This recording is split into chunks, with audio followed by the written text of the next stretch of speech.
I would say lean into audio, learn that as well as you can, learn lighting as well as you can, and don't be afraid to branch out into other things as well, like film weddings, but also know that these skills and talents you're learning with filmmaking there can apply to so many other things as well. What is up, Merce Nation? Javier Mercedes here for yet again another Passion in Progress show, where we talk to inspiring individuals, and hopefully through hearing their stories, you too are motivated to go out and pursue your passions as well. And on the 88th episode, we have Wedding Filmmaker, YouTuber, content creator, gear reviewer, and all-around awesome person with the best beard on the internet, Matt, WhoisMatt Johnson. How's it going, man? So glad to be here, man. This is kind of a momentous occasion because I've been doing my podcast for 87 episodes, and I was committed to doing my podcast in person for the whole video thing. But lo and behold, because of what's going on with the coronavirus, we wanted to self-distance ourselves, and you are my first remote guest. I think it's going to work. It's funny because you're literally 30 minutes away from me, I think, but we're like, hey, just let's quarantine ourselves in our house and just interact over the internet. Yeah. For the listeners and viewers that don't know who you are, can you give us a little brushstroke history of where you're coming from? Yeah. So born and raised in Texas. My freshman year of college, my parents bought me a little point and shoot camera. I started playing around with it, making really dumb YouTube videos. I had played around with my parents' VHS camera in middle school and high school, but nothing really seriously until college. And there came a point a few years into college where I'd been just making these little dumb videos, and I entered a video contest at my university, Texas A&M, and I ended up winning. And they were like, this is awesome. Good job. Do you want to come work for the university's marketing department? And I was like, yeah, this sounds great. So started making videos for the university. And then 2010, a friend of mine in one of my classes said, hey, I'm getting married. Do you want to film it? And I told her, I have no idea what I'm doing. So just so you know, this may all be terrible, but I'd be happy to film your wedding. Okay, so $500 later, filmed her wedding. That was the same price for my first wedding as well. Oh, yeah. It's funny how many people I've talked to and met that are like you. You're not a full-time wedding filmmaker or anything like that, but so many people are like, I've filmed a wedding before. It's just kind of this rite of passage almost for so many filmmakers. Like you get a camera, people are like, hey, you want to film this wedding? Okay. So I just sort of continued filming weddings and gradually raised my prices. My second wedding will do $600. This is going to be crazy. Then the third wedding, I went back down to $500 because they wanted a deal. So eventually got out of that, kept raising my prices.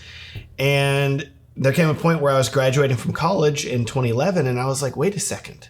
I don't have to get a real job. I can just keep doing this forever and never work 9 to 5. Instead, I can work midnight to midnight with my own business. You know, it's like I could be self-employed and work all the time. But it's so great. It's so fulfilling. So I've been filming weddings literally for a decade now. Still love doing it. And then in 2015, I had a friend of mine who was just getting into filming weddings. And he was like, dude, you really understand how to film weddings. Like, you're really good at explaining things. You should start making tutorial videos. And I dabbled in it before, but I said, okay, I'm really going to commit to this. So I started making YouTube videos. First video I made was a review of the Sony a7S II, and that kind of blew up. And suddenly people were like, oh, I've watched you. Cool. And so it's just been kind of growing from that point for the past 5 years. That's awesome. I think the biggest thing that I can take away from what you were just talking about was humility, and the fact that when somebody approached you and they said, hey, you know how to work the doohickeys with the doodads and film things. Can you film our wedding? You had the humility to say, I haven't filmed a wedding before, but I'm going to try. And obviously, it's worked out very well for you. And with that in mind, can you talk to me about, let's say, coverage from where you were before to where you're at now? Can you talk about some big things that have always worked for you when you do go to film weddings, I guess, in terms of coverage? Yeah. Well, I feel like whenever I got started, I was very gear obsessed because, I mean, hey, I still love gear. I'm like, I need to get a new camera. Oh man, I should do that. So I literally, I'm like talking to my wife about like, oh my gosh, we need to get into VR and like we need to do it. So she's like, we don't need that stuff. I'm like, but it could be cool. So it's ridiculous right now. But I was very gear obsessed, always trying to like buy the newest gear because I figured the gear would differentiate me from other filmmakers. Being able to say, ooh, he's got a drone. Wow, I don't have a drone. This is crazy. But what you'll soon find is that in today's day and age, good cameras are cheap. You can make really good quality stuff for not too much money. And so even beginners in wedding filmmaking now have really, really good equipment. So that's no longer a differentiator for you versus other people anymore. But what I found that started to really differentiate me, and this ties into your second part of the question of like what coverage is really important. Whenever I started filming weddings, it was all about the visuals. Then I started making sort of like music video style weddings and videos where put a nice song on it. It'll have a nice track. It'll sound good. But what I found is that once you start focusing on the audio of the day, focusing on the vows being spoken, on the message from the officiant, on the toasts, if the couple writes letters to each other, all this other audio is going to come together and make a really, really beautiful film that actually tells a story. And that can be really, really powerful. Oh, man. I wish I had a button that was like, mind blown. That's the thing. How would you say that plays into all types of filmmaking? Dude, it's basically all filmmaking these days because you look at old Hollywood movies and the instant they could start putting audio in it and really start telling the story, we moved away from silent films very quickly once they started audio recording. And even look at YouTube videos today. I mean, how many times have you been watching a YouTube video and the quality is so bad, it's like the size of a postage stamp? It's just horribly gritty. But as long as the audio's good, you're like, oh, I can watch this. Okay, but even if you're watching the prettiest 4K video, once the audio is just coming in, you're like, nope, okay, moving on to the next thing. Like audio is so critical. Yeah, and to add to this point of audio, last March, I had one of my first really big gigs as a video editor doing network television, and I was working the NCAA March Madness, not live, but behind the scenes. I was creating daily content for Murray State and CBS. And what we would do is follow around the team, and we would send that into all the big wigs in New York so they could air it on CBS. One of the first things they told me was that I need to be adding the natural sounds to all of the clips, regardless of if there's music going or not. They want the nat pops or the nat sounds in the background. And for those that don't know, nat is just small abbreviation for natural sounds. But they want those sounds in the background. And I can tell you that that critique has helped my video editing so much. And I've taken that skill, or I've taken that idea and applied it to when I was working with ESPN and Fox Sports. And the quality of your content can go so much higher when you do add the natural sounds underneath everything and you have a soundscape. So as a prior audio guy, that statement made me really happy.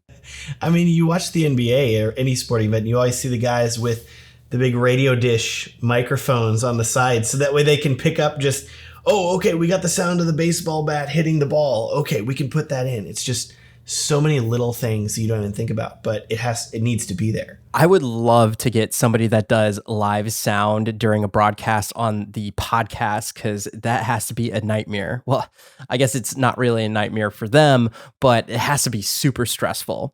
So sticking with this idea of coverage, I've done a couple weddings, and I think one of the big issues for me was posing the couple. What's some go-to pointers for posing a couple? Posing the couple is one of the biggest videographer sticking points, I think, in today's world. And it was true whenever I started, it's still true now, because The first thing to remember is that you're not working with trained actors. You're not working with people that know how to move on camera or act on camera. So if you tell them, hey, look at each other and smile, they're like, and they're just really like weird and creepy about it.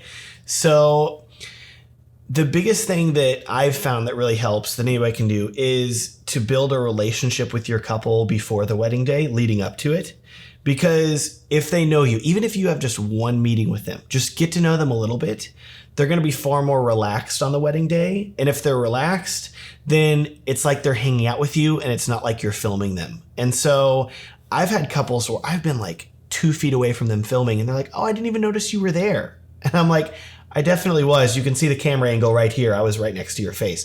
But building in that comfort is really, really important with the couples. As long as you're doing that, that's like a great basis for the entire posing process, is building that relationship. And then once you have that, there's so many ways that you can go with it. But for video, in general, the main thing I would say to focus on is movement. Because the photographer wants everybody to be still. Usually they want a still frame of a moment captured in time. But for video, once you tell the couple, look at each other, stare into one another's eyes. Now turn your head slightly, touch her cheek here, angle your head. It looks so unnatural. For photo, you can get away with it. But as soon as you see it in motion, your audience is going to be drawn out of the video because they're immediately like, oh, that's some weirdly posed thing. Just to dive deeper, is there any specific things that you ask the couple to do, like a checklist, if, say, the couple isn't doing too well on camera? Like for me, for example, I would ask the bride to lift up the bottom of the dress so it would reveal the shoes. That's a playful shot with some movement. I may use it, I may not.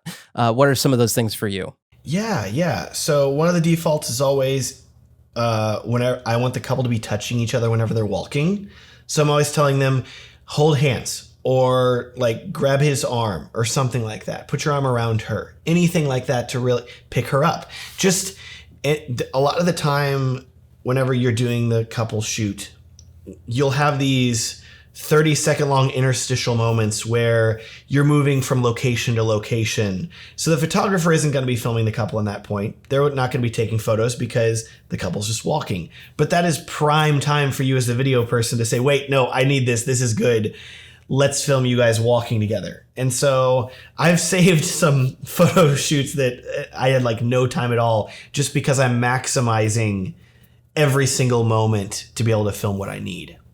What about when the bride's getting ready, groom's getting ready, and some tips for playing off the atmosphere and getting the best coverage to make your footage look, dare I say, more cinematic?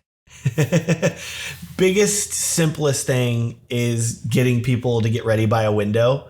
You want to use the natural light instead of like the gross, whatever makeup lighting they have set up or whatever the venue's idea of good lighting is, which is never ideal in my experience. It's usually just mediocre at best. So for wedding films, you don't necessarily want to turn into some big Hollywood production. Bring in all these lights, set up all this stuff, make it crazy, which I have done before, and it's overkill.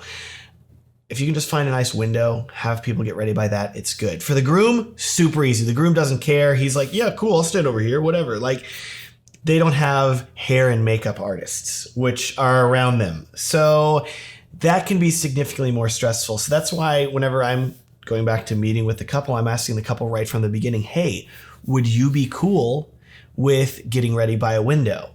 And then I say, could you tell your hair and makeup artists that you want to get ready by a window? So that way I'm not showing up on the wedding day, which caveat I have done before, where I bust in the room and say, hey, can you move all this hair and makeup equipment across the room over here to this window?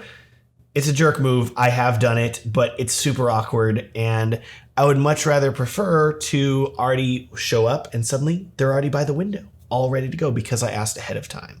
So there's another big point that I want to key into there, and it's that you're building this rapport, and when you want something done, do you go straight to the vendor first, or do you go to the bride or groom to accomplish it? Or is there a give and take there? So in the perfect world, because I've already talked to the couple, built a relationship with them, they trust me.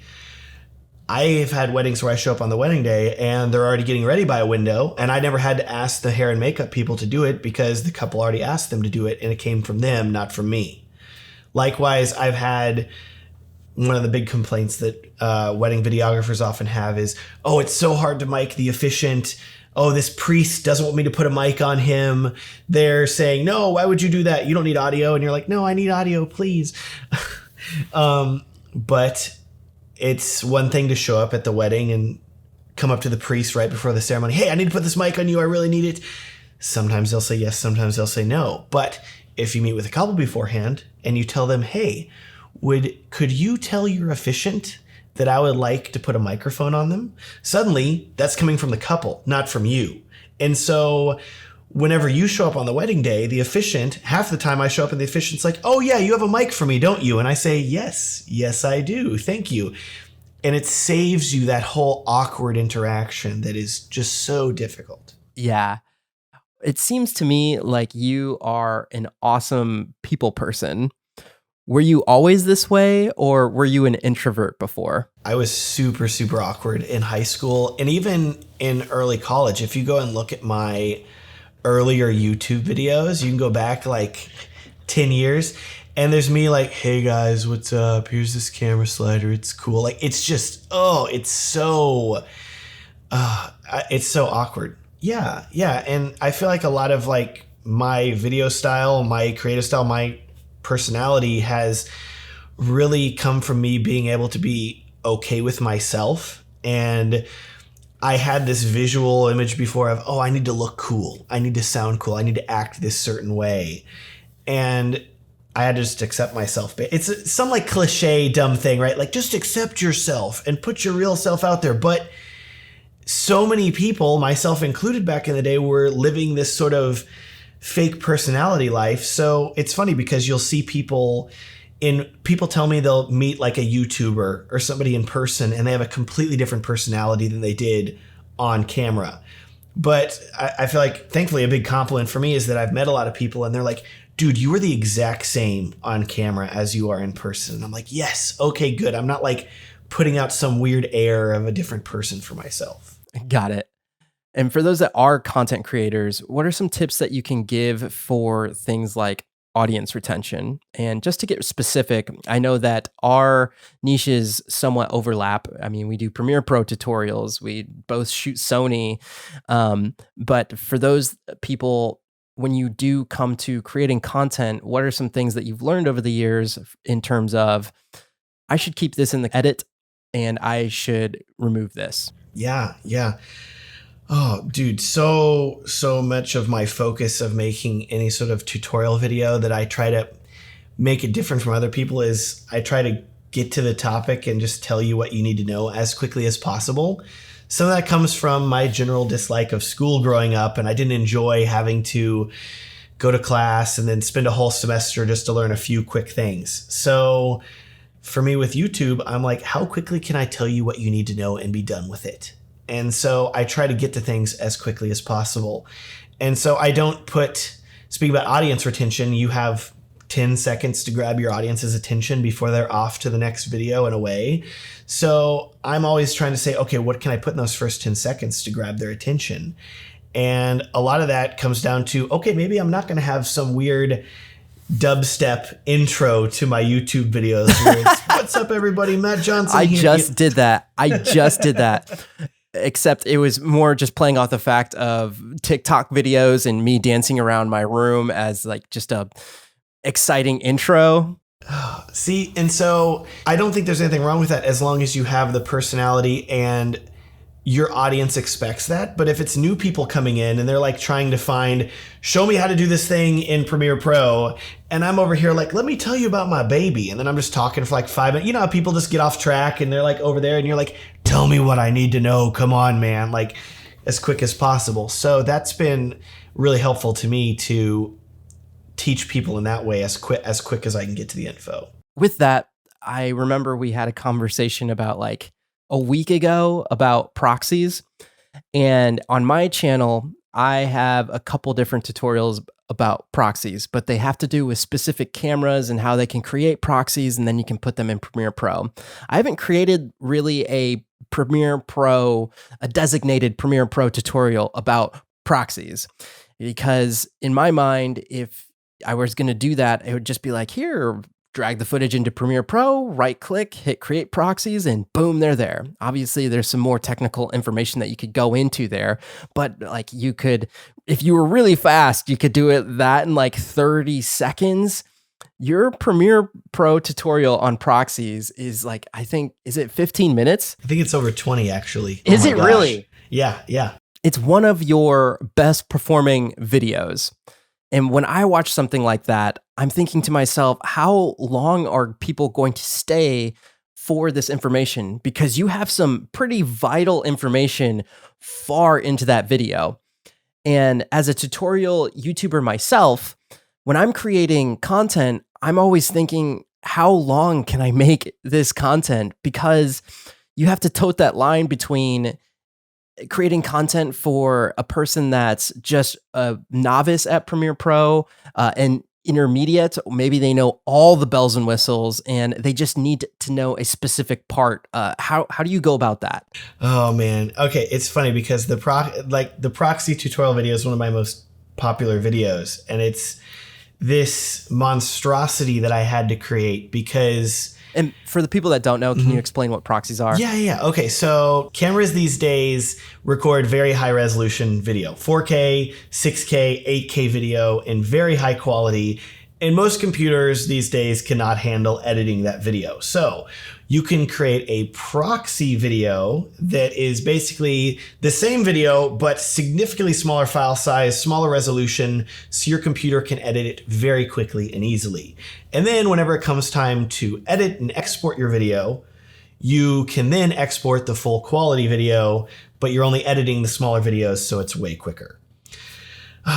This proxy video though, I had the idea for it like a year before, but I realized that it was such a complex beast of a video that I actually needed to make 3 videos before I made that video, because I said, okay, I want to tell people how to make proxies, but to make proxies, I also need to tell them how I interpret my frame rates. So that needs to be its own separate video, which is a very popular video in its own right.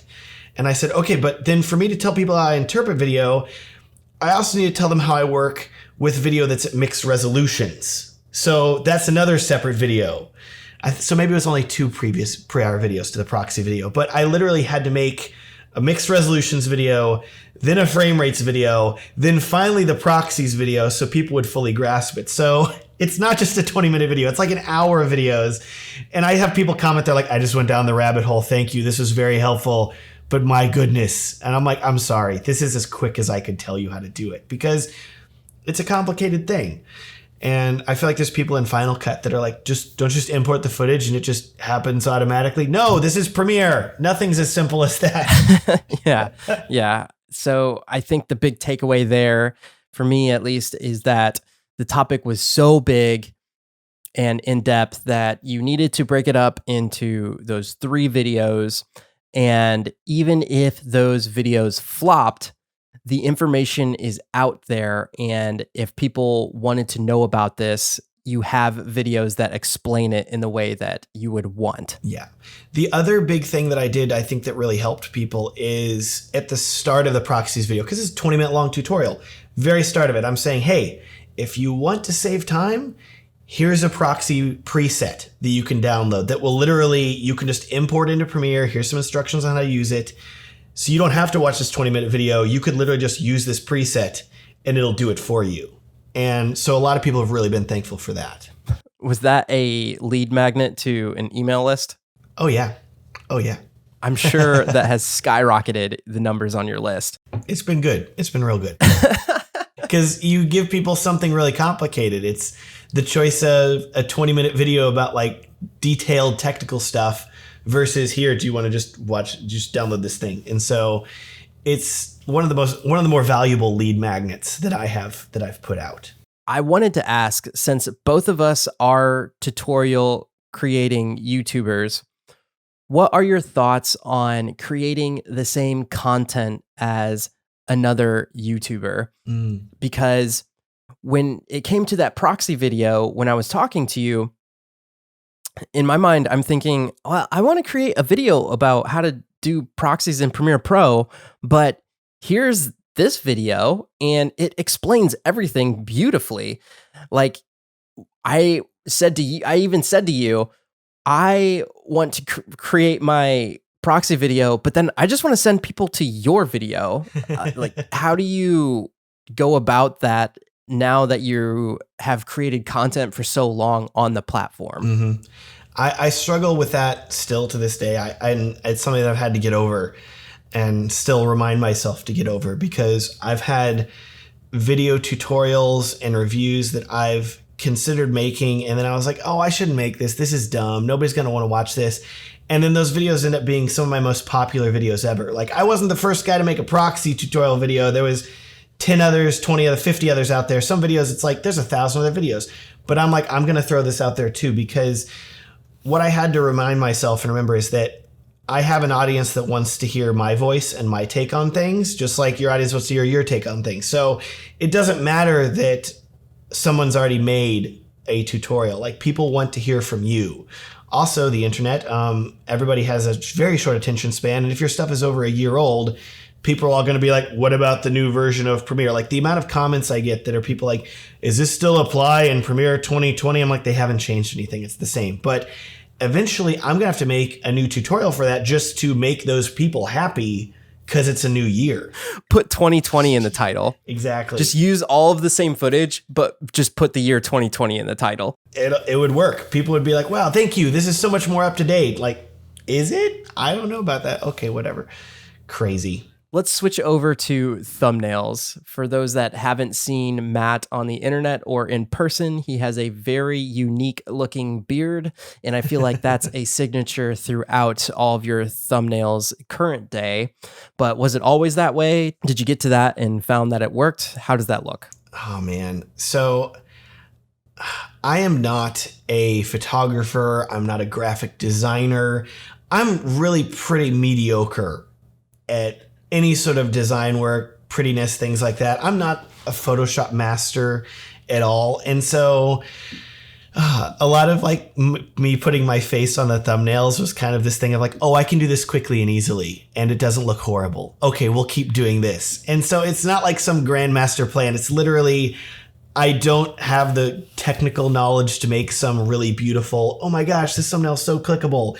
Instead, I'm like, well, let's just bank on at least the beard is recognizable, and people will be like, well, that guy made a good tutorial about something else. I'll watch this too. That's all I really got, though. And how about your titles? Do you make them searchable? Do you make them clickable? Is it a mishmash of both? How does that look? Oh man, I'm still trying to figure out like what I want to do. I feel like half the time I'm like, oh, this is a great title. Half the time I'm like, I have no idea if this is going to be good or not. Do you ever bounce it off other people? Oh yeah, I'll ask, well, like my wife, for example, I'll be like, what do you think about this? And she'll be like, I'm like, I don't know. And I don't know. There probably is some, if there's not like a YouTube title mastermind group, there should be, of just people like getting feedback. Is this clickable? Should we change this? I don't know.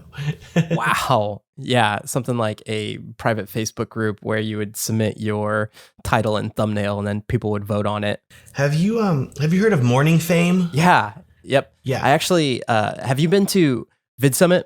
I have not. No, I want to go. So at VidSummit, I met the guy that actually creates Morning Fame. Nice. Really cool dude. Yeah. It's I love that. I just recently started using that site, and what I love about it is that it'll show you, you can upload your thumbnail, it'll show you using the same AI that Google uses to determine what your thumbnail is. It'll actually analyze it and give you good feedback on, is this a good thumbnail or not? And so it's funny because I uploaded, it tells me that my face in the video, my videos are most likely a spoof or like a comedy. I'm like, because your nope, face. this is supposed to be helpful. It's not a comedy. Dang it. Freaking YouTube. Okay, so I don't know.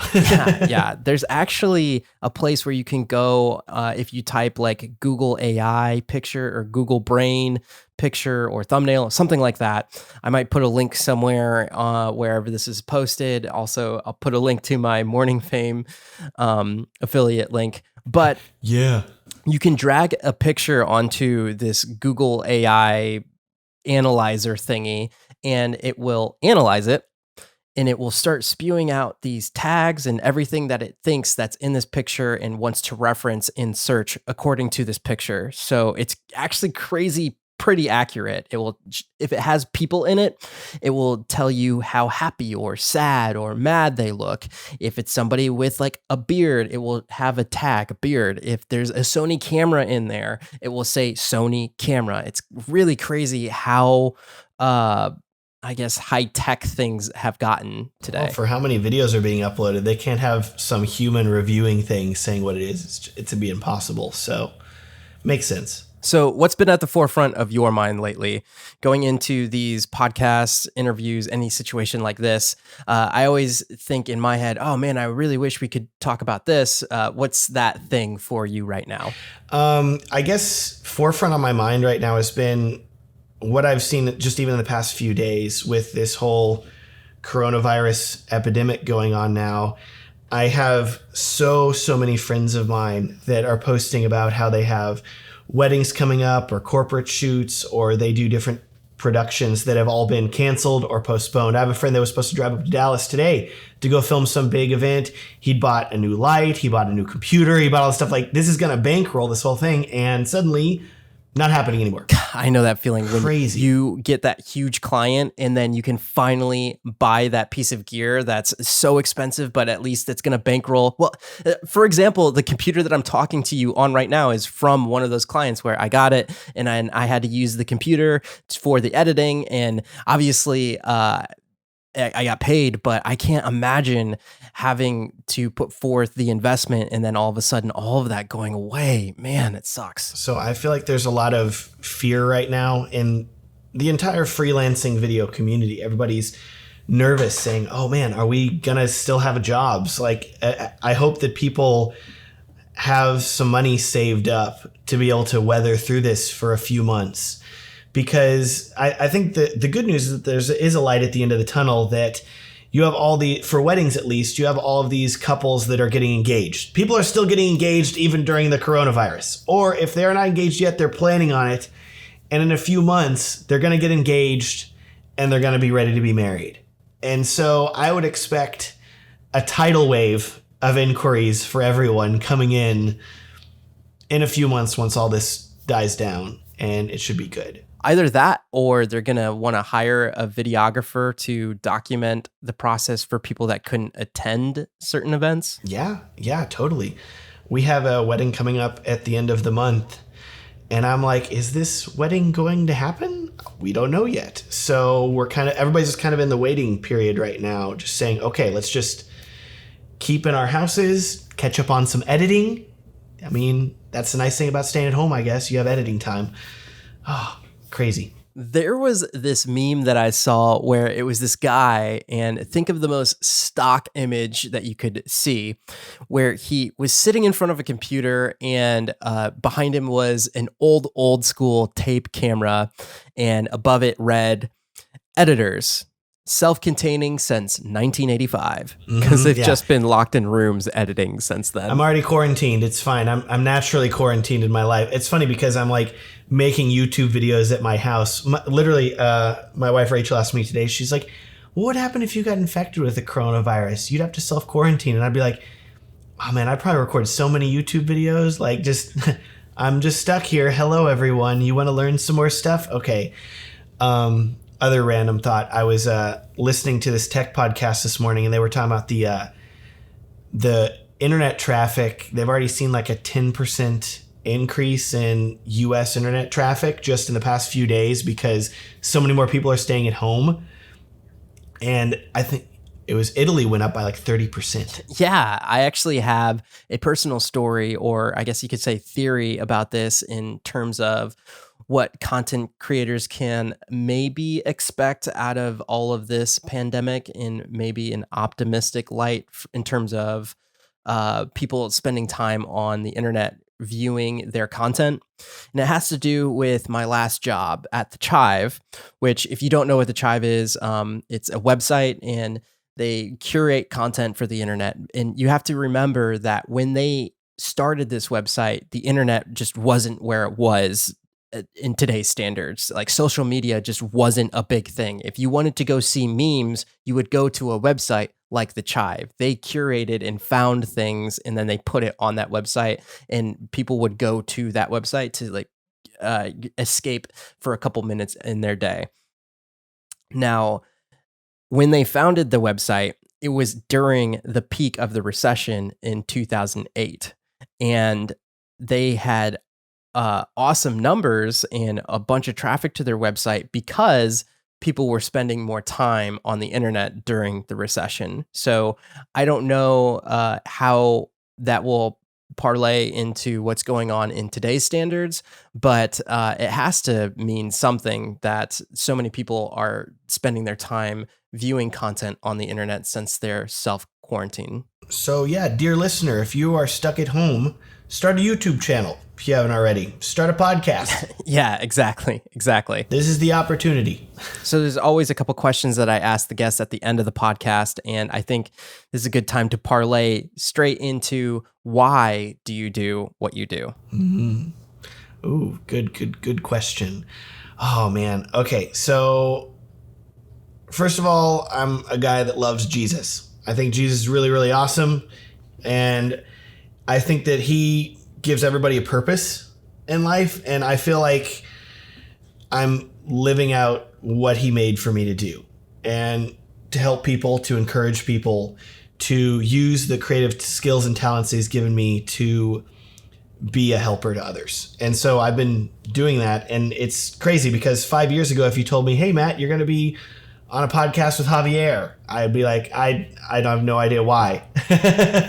But literally, I got asked, where do you see yourself in 5 years? I was in Australia last month, and I told the people in Australia, like, if you told me 5 years ago that I would even be in Australia teaching at a conference for wedding filmmakers, I would have said you're crazy, because I hadn't even started YouTube at that point. I had no idea what I was doing.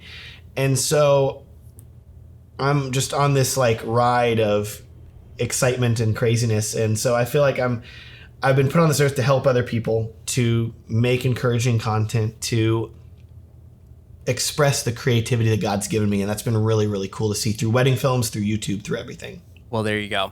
And can you give your best piece of advice from that first $500 gig wedding to where you're at now? What is something that you've learned during that time that you would like to tell the audience? Oh man, I would say there's so many thoughts. Oh my gosh.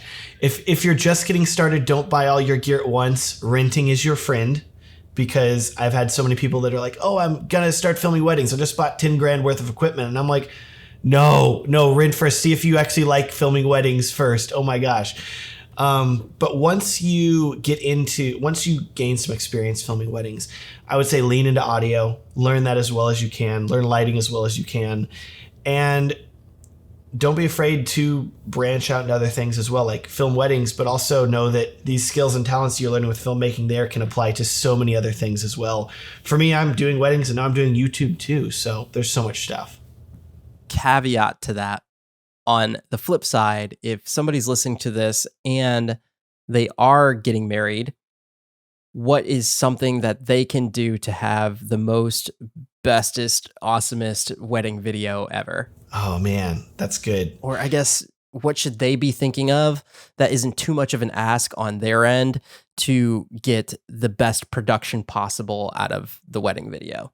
Okay. Because hearing that question initially, I would just say, actually get a wedding video, because the biggest regret of so many couples are, oh, we didn't have this filmed. Like, set up a camera in the back of your church if you need to, just to have the wedding film, because you're going to want to look back on that and have those memories. And that's super, super powerful. Your kids are going to want to watch that someday. But if you have already decided, oh man, yes, I want a wedding video. Yes, I'm all about that. Then the good news is that there are a lot of people doing it now. So you have a lot of options. So there are a lot of different styles right now. There's people that are more dark and moody. There's people that are more high energy. There's people that are colorful. Really watch a variety of videos. And then you're going to get an idea of kind of what your style is, and that should match up with your wedding. And then pick somebody that matches with that style, and it should look really good. I think what you just talked about is one of the biggest topics in wedding filmmaking, and that is pricing. So in this myriad of last questions, I have another last question, and it has to do with pricing. Can you explain, for those that are getting married, why wedding films cost so much? And can you maybe give some tips or just talk about pricing in general from the filmmaker's point of view? I'll let the floor be yours. So first thing to keep in mind for pricing is that both for videographers and for people that are paying for it, if you are full-time as a wedding videographer, you have so many expenses that you have to pay for. So if you are filming, let's say 20 something weddings per year, then you need to make sure that those weddings are covering your entire cost of living, plus your cost of your business, plus your costs of actually filming the wedding. And so there's all these different factors that go into that. But I know that for me, starting out, $500 didn't cover a lot. Granted, I lived with 4 roommates at the time in college, and I think my rent was $400 per month, all utilities included. So love college living. That was great. But even then, I soon discovered that I wasn't actually making any semblance of a profit when I was filming weddings for that cheaply. So you'll find that what's funny is that once you start filming weddings, even if I'm speaking to videographers here, but even if you're charging, let's say $5,000 for a wedding, which is about what we're starting at now. No, we're above that now. I don't know. My wife Rachel's in charge of the pricing. But what we'll find is that you have these weddings that are $200,000 weddings. You have these crazy high-end weddings where you're like, oh man, can I even afford, like, are they going to be okay? You know, and then it's like, you're just a small item on a very large bill for these people. So that's okay. So don't be afraid to, depending on the weddings you're filming, don't be afraid to raise your prices and be okay with that. As far as couples go, like, why is this so expensive? Well, one of the excuses made, it's a wedding. Everything, if you add wedding to the end of a product or baby to the end of a product, it just automatically doubles the cost of anything in general, I found. But also it is a big thing. It's a big moment. It's a big event. And there are so many factors that go into that. And I feel like some of the payment is you're paying a professional to do a good job so you don't have to worry about it. So you don't have to think about it. So you don't have to stress about it. You're literally not only paying for, oh man, why aren't you, $50 because you're just running a camera in the back. No, like, you're paying for me to fix a lot of problems and issues that happen during the day that you're not even aware of, so you can have an enjoyable, happy day. And I think that ideally, if it's a great wedding, that everybody is working together, all the vendors are, to make that happen so couples can have a great day, ideally. Yeah, they're paying for really cool people like you that knows how to interact with the couple and get some amazing cinematic shots. Now, if people have not stumbled across your work before and they don't know who you are or where to find you, where could they find you on the webs? Oh man, I am WhoisMatt everywhere except for Twitter. So if you go to WhoisMatt on Twitter, it's some different guy. But otherwise, WhoisMatt on Instagram, YouTube, WhoisMatt.com, everything is that. And yeah, making stuff all the time. Awesome. And thank you again so much for your time, Matt, for all of your expertise that you brought to the podcast today.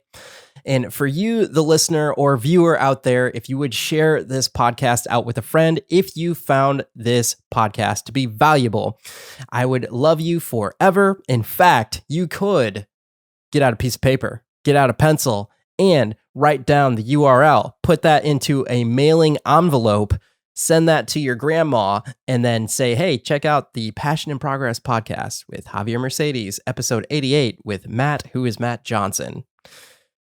I'm going to keep saying something to that degree at the end of each podcast until somebody does it. Hopefully somebody will do it soon. I'm on episode 88. All right, guys.